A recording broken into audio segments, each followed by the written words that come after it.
News ടെൻസിന് ഏറ്റവും ശ്രദ്ധേയമായ പോരാട്ടം നടക്കുന്ന ഒരു മണ്ഡലത്തിലേക്കാണ്. ഈരാറ്റുപേട്ടയിലെ വോട്ടുകൾ ആർക്ക് എന്നത് നിർണായകമാകാൻ പോകുന്ന പൂഞ്ഞാറിലേക്ക്. വോട്ടുകളിൽ ഭൂരിഭാഗവും തങ്ങൾക്ക്.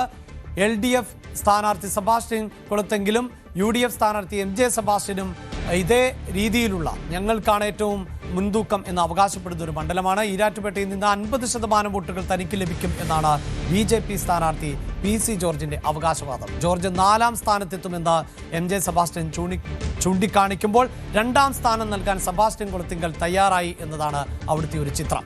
20,000-ൽ പരം വോട്ടുകളുടെ ഭൂരിപക്ഷത്തിൽ താൻ ജയിക്കും എന്നാണ് PC ജോർജിന്റെ അവകാശം. കേരളത്തിൽ തീപാറുന്ന ത്രികോണ പോരാട്ടം നടക്കുന്ന മത്സരങ്ങളിൽ ഏറ്റവും പ്രധാനപ്പെട്ട ഒന്നാണ് പൂഞ്ഞാർ. പൂഞ്ഞാർ ആശാൻ എന്ന പേരിൽ അറിയപ്പെടുന്ന PC ജോർജിനെ അട്ടിമറിച്ച് സെബാസ്റ്റ്യൻ കുളത്തിങ്കൽ കഴിഞ്ഞ തവണ മണ്ഡലം പിടിച്ചെടുത്തു. ഇത്തവണ വീണ്ടും തന്റെ കൈയിലേക്ക് ഒതുക്കാൻ PC ജോർജ് കളത്തിലുണ്ട്. 3ാം സ്ഥാനത്ത് നിന്നും 1ാമതെത്താൻ കോൺഗ്രസും MJ സെബാസ്റ്റ്യനിലൂടെ ശ്രമിക്കുന്നു. പൂഞ്ഞാറിൽ എന്താണ് സംഭവിക്കുക? ഇടതുപക്ഷ ജനാധിപത്യ മുന്നണിയുടെ കരുത്തനായ കർമ്മനിരതനായ ചുറുചുറുക്കുള്ള മിടുമിടുക്കനായ സാരഥി അഡ്വക്കേറ്റ് സെബാസ്റ്റ്യൻ കുളത്തുങ്കൽ പാതയോരങ്ങളിൽ തന്നെ കാത്തു നിൽക്കുന്ന തന്റെ മാതാപിതാക്കളെ നേരിൽ കാണുവാൻ. പൂഞ്ഞാറിന്റെ പൾസ് എന്തെന്ന് അറിയാൻ നമ്മൾ ആദ്യം എത്തുന്നത് പൂഞ്ഞാറിന്റെ ഇപ്പോഴത്തെ MLA കൂടിയായ സെബാസ്റ്റ്യൻ കുളത്തുങ്കലിനൊപ്പമാണ്. അദ്ദേഹം തിടനാട് പഞ്ചായത്തിൽ കൂടി തന്റെ പര്യടനം തുടരുകയാണ്. ഇത്തവണ എങ്ങനെയാണ് കാര്യങ്ങൾ?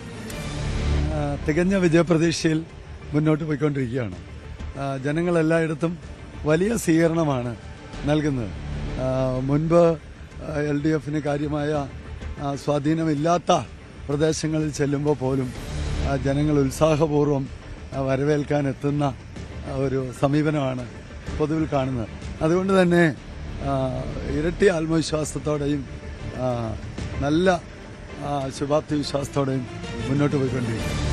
അപ്പുറത്ത് ആഭരണ അല്ലെങ്കിൽ പോലും മറ്റൊരു സെബാസ്റ്റ്യൻ UDF സ്ഥാനാർത്ഥിയായി വരുന്നു. UDF ആണെങ്കിലും സംസ്ഥാനത്തൊട്ടാകെ വലിയ വിജയപ്രതീക്ഷയുണ്ട്. ഈ സ്ഥാനാർത്ഥിയെ കുറിച്ച് UDFന്റെ എന്ത്? ഞാനൊരു മറ്റു സ്ഥാനാർത്ഥിയെ കുറിച്ചൊരു അഭിപ്രായം പറയുന്നത് എന്നുള്ള നിലയിൽ അല്ലെങ്കിലും പേരുകൊണ്ട് എന്തെങ്കിലും പ്രശ്നം? അദ്ദേഹം അറിയപ്പെട്ടിരുന്നത് സജി ജോസഫ് എന്നാണ്.